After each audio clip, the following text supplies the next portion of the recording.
here we are on a rainy day in Portland, Oregon. What do you know? In autumn. And this season is such a powerful season. Imagine how it was a week ago. It was sunny and hot and bright and people outside. There were millions of people downtown, but just in general, people in their yards and parks and everywhere. And now autumn is saying, oh no, don't expect that to last.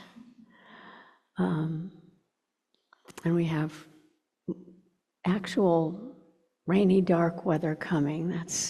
I always remember putting plastic bags on my kids when we were doing trick or treat, Halloween. So it was kind of a normal thing that it was going to rain on Halloween.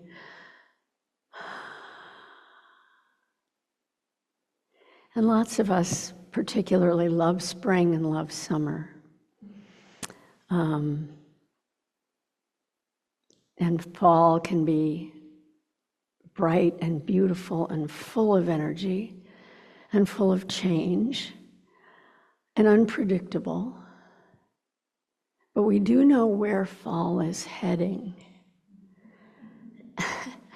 And we know that the days are getting darker, that nights are getting longer, and more of that is ahead. And we have responses and reactions to that. And it's historically and across cultures, it's a powerful time. There are so many celebrations and rituals that focus on that moment when the veil thins and the darkness, it holds things that we don't know yet. And also often is a time for introspection and as a time for remembering what has passed. As the leaves are falling, we might be remembering friends who aren't with us anymore, family members who aren't with us anymore. We might remember things about our own bodies that aren't with us anymore, like our knees and things like that. But really, I laugh at that, but it's a truism that we become aware and pay attention. It's an opportunity to pay attention to change and to what is being lost or what we have to let go of. The flip side of that, one of the things, my son grew up in Portland, went to high school and PSU here, and one of his best friends, a couple of his best friends, still are his Portland buddies. And one of them became a dad for the first time the other day, just weeks early, actually.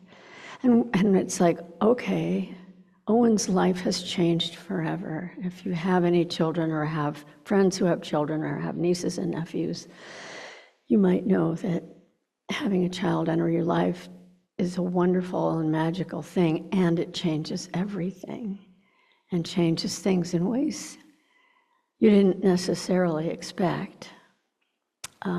You can't expect, you can't predict. We all become parents, those of us who do, sort of with a wish and a prayer, but we never know what the future holds for us.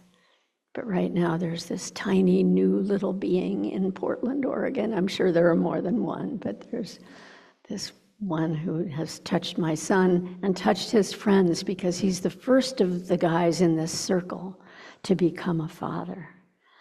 And that's a big, it's like a rite of passage for the whole group of young men. They're in their mid-30s. They're not kids by any stretch. But anyway, autumn holds all of that for us, and it also holds loss and holds change that we're uncomfortable with. And for many of us, the time that we're living in holds change that we aren't comfortable with and holds uncertainty. And that's really challenging and destabilizing for us. And wherever we are on the political spectrum or on the social spectrum, it's pretty undeniable that this is a very powerful time. And I spent a week with my sister in San Francisco 2 or 3 weeks ago, and she's my older sister. I've loved her since my first breath, I think. And we have very, very different political views.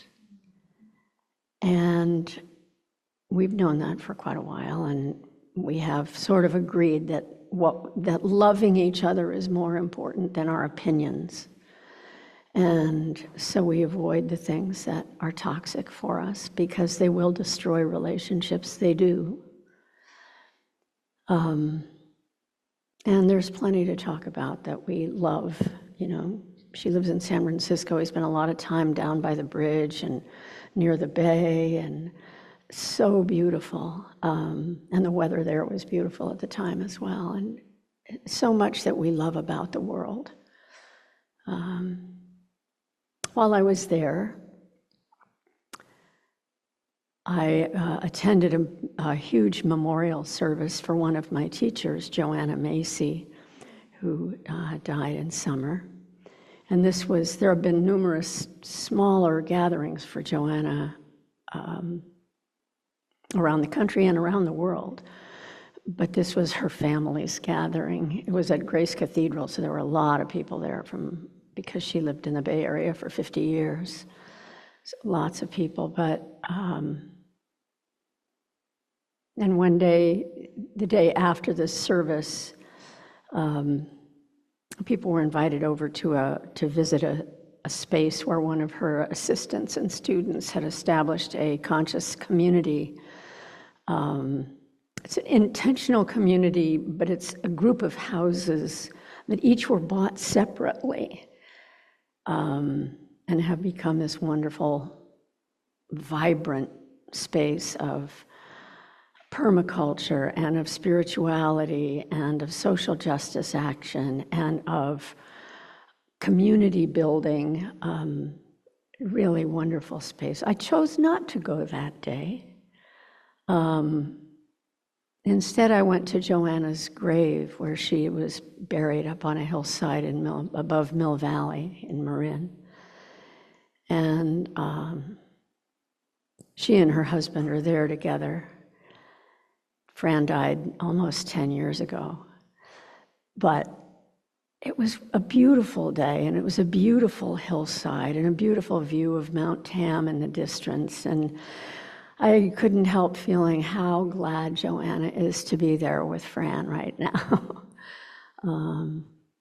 It was a perfect spot for both of them. So change comes in lots of forms, losing ones that we love as well as welcoming new ones who we may love. And it comes with letting go of assumptions. It's sort of a perfect opportunity for practice because of all our conditioning as to what we think the world should be like, what we think our city and country and town and state should be like. Not everything that has maybe been comfortable for us has been comfortable for everyone, and maybe hasn't worked well for everyone. And so we come face to face with that and to what our own integrity is within those changes. And where we feel obligated to take a stand or take a position for what we believe is best for the world, for our community, for our families, our children, for immigrants, for old people, for young people. What are the structures and opportunities that we feel might be best? And that's ripping our culture apart right now. It's so I know this probably maybe isn't the normal content of a Dharma talk, But I think being aware of these things brings us right home to practice, to how big is our heart, how deep is our heart, what can we allow, what do we have to stand firm in defense of, and how do we do that skillfully, whatever our perspective is, whatever our position is. And that practice is invaluable in that. The stillness of practice that really helps our nervous system settle down, just helps our nervous systems calm down. Because there's a lot of tension in the air, and the tension may just be because prices are higher in the grocery store, or our rent's going up, or a range of different reasons, as well as more perhaps abstract or larger reasons. But practice is where we need to base ourselves. Practice is what can enable us to move through smoothly, not causing harm, not participating in harm, and yet finding where it is that we need to, as another of my teacher reminds me all the time, he says, it reminds you to keep your seat, not to be drawn into all the drama and all the emotionality, because that's not generally where the best decisions or the best approaches are found.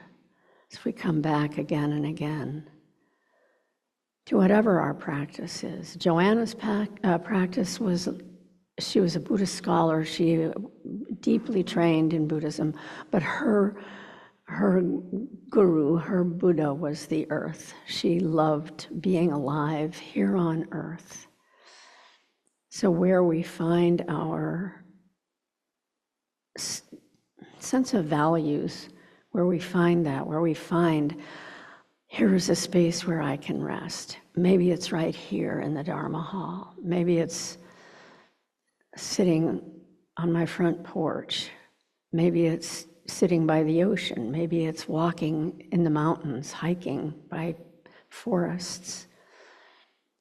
But finding those spaces that really ground us in the basics of the precepts of non-harming, of generosity of spirit, of kindness, and of a sense of responsibility, and a sense of being willing to be present for others, regardless of how closely our opinions match. Because the news is easy to get drawn into, and it's certainly available on all sides now. That seems to be almost less intended to inform us as to agitate us, because so much of it is repetitive. And so how we bring our best selves and our deepest truth and our deepest hearts to where the world is today is something that's so important to do within the context of Sangha, within the context of others who are working with the same issues. That doesn't mean everyone is going to agree on everything. But can we agree on kindness? Can we agree on respect? Can we agree on non-harming? Can we agree on generosity and responsibility? Those are powerful tools for us.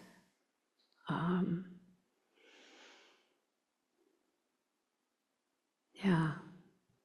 So that's how my days are now.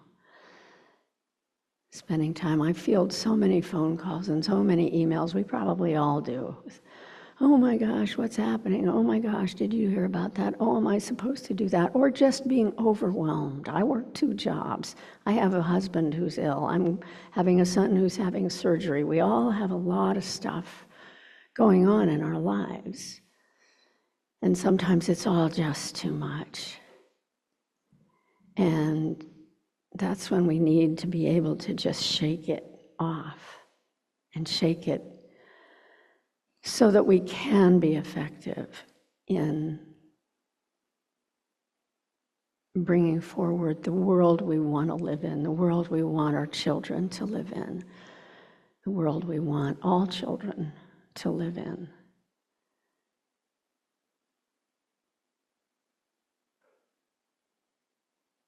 So I'd love to hear other people's thoughts, and if there's anyone online who wants to comment, let me know. How this has all been for you in recent weeks or months, and how you're navigating within the context of whatever your spiritual practice is.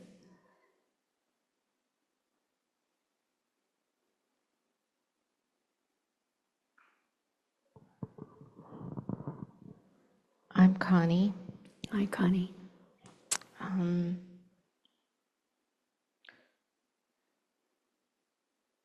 I think I'm going from hope to acceptance. I can't hear you well. I think I'm going from hope to acceptance. And, just saying that is just more. Say more about what that means, what hope means and what acceptance means. In the 90s, I did a lot of protesting and a lot of trying to change the direction we were going in. And then I kind of lately have been more into despair about that. So I'm now embracing the Dharma more to accept what is and be more peaceful in my surroundings so that people can talk about it to me and I don't try and fix it or change it or take it on as much. Wow, that's kind of freeing. Yeah. What is, accept what is. Yeah. It's interesting. And I feel like I have more of an open mind to all kinds of possibilities. And just watching that within a few days, they're tearing down part of the White House. And now I'm going, it will be a larger ballroom. And so we can have bigger celebrations. Yeah. So it's sort of like just watching where I'm going and being aware of the direction I need to go back to correct it. Just looking at all of it. Doesn't need to be enemy. It needs to just be, I don't know, more Dharma. Yeah.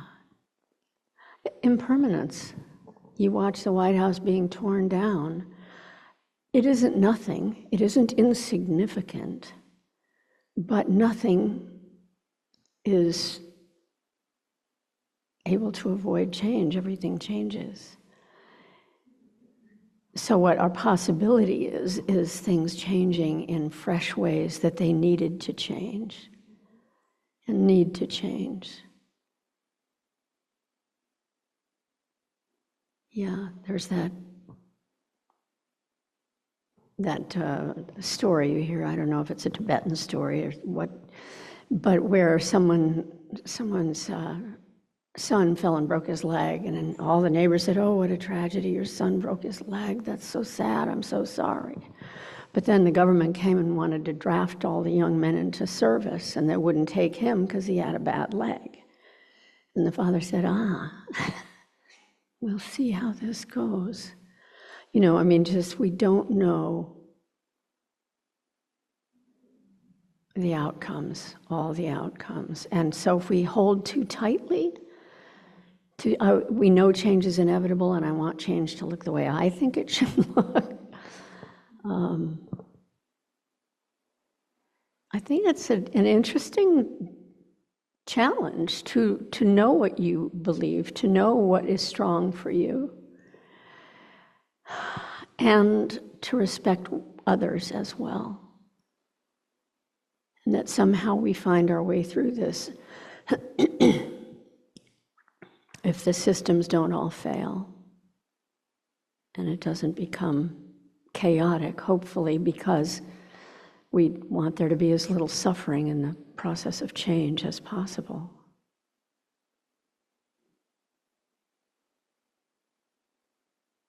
But it's liberating, isn't it, Connie? Yeah. Thanks. Although the last time I saw Joanna, which was just a year ago, not even a year ago, was right after the last election, and she was not thrilled at all. She was a highly opinionated, fiery person, and she was not thrilled about the outcome of the election. And she said she was losing some of her cognition by then. And she said, people are telling me that they're going to do this, and they're going to do that, and they're going to do this, and they're going to do that. And I said, well, that's what they say they're going to do. And she said, well, what do we do? How do we get involved? And she was a remarkable person, and being involved is part of being part of the human family. We don't not need each other. We aren't not attached because we don't happen to know each other's names. So how we find what our truth is, take responsibility to do no harm. That's the trick. That's what we're all called on to do, it seems.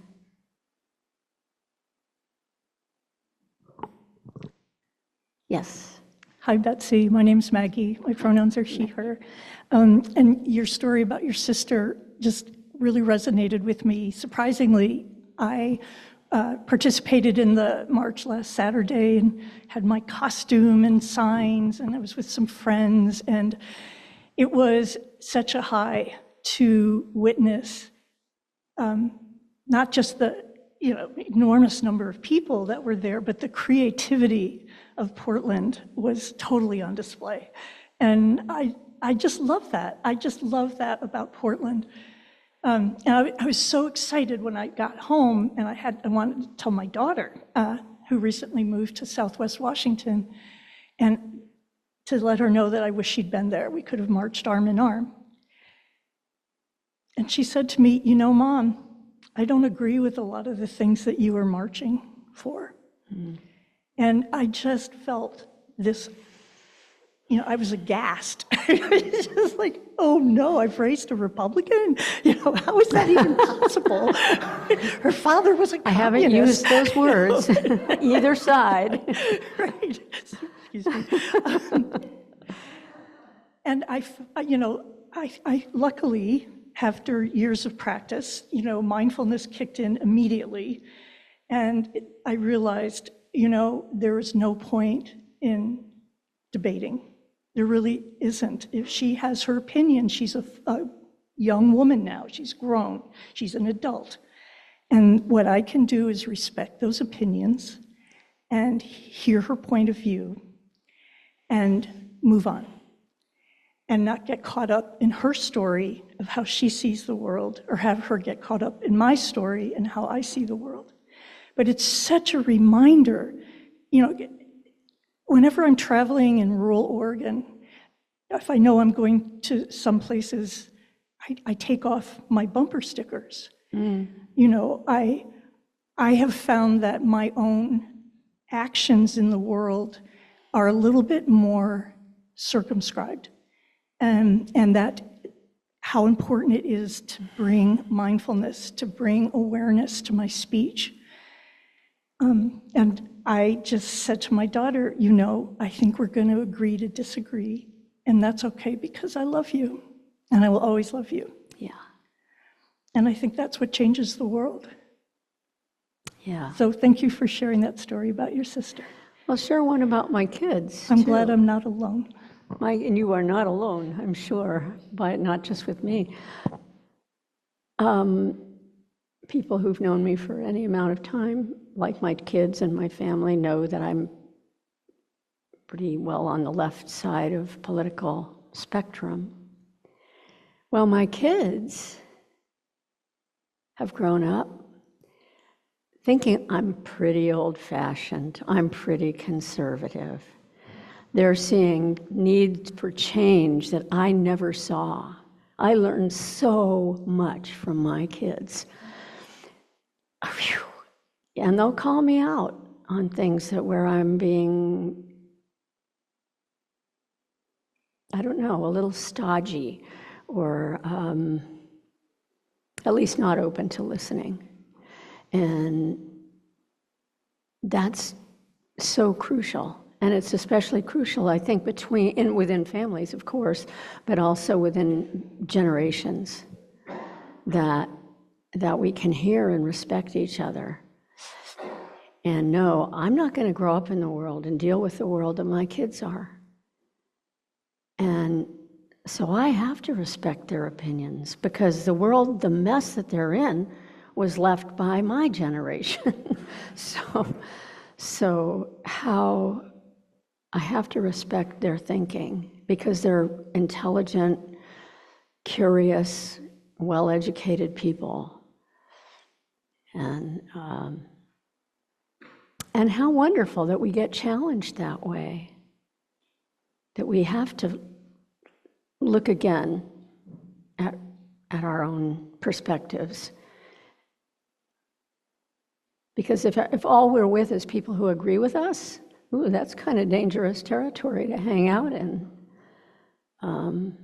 When you're talking about issues that affect whole swaths of the planet, of the ecosystems, of the whole world, you better be listening to more than just people who agree with you, you know.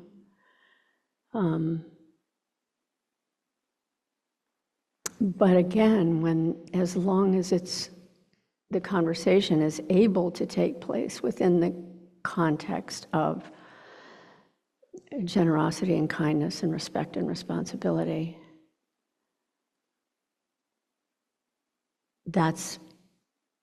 if that's our ground, if that's the shared ground, things are going to be okay. They may not look exactly the way I want them to, or the way you want them to do, or anyone else here wants them to. But holding that, really hanging on to, I mean, how lucky we are, those of us who are coming on in our years. Some of us have been on this sort of path for decades, and which isn't to say that we've got an upper hand on anybody, but I'm so glad that I'm not coming into this time and space in the world without some clarity on what seem to be sort of universal truths and universal dreams that people have for their families, that people have for the future, people have for anyone they love. And that those are laid out so clearly for us in the Dharma to come back to again and again in our practice. And our life is our practice. It isn't just sitting on a cushion. Sitting on a cushion works for a period of time, but it's really put to its test when we're in with other people.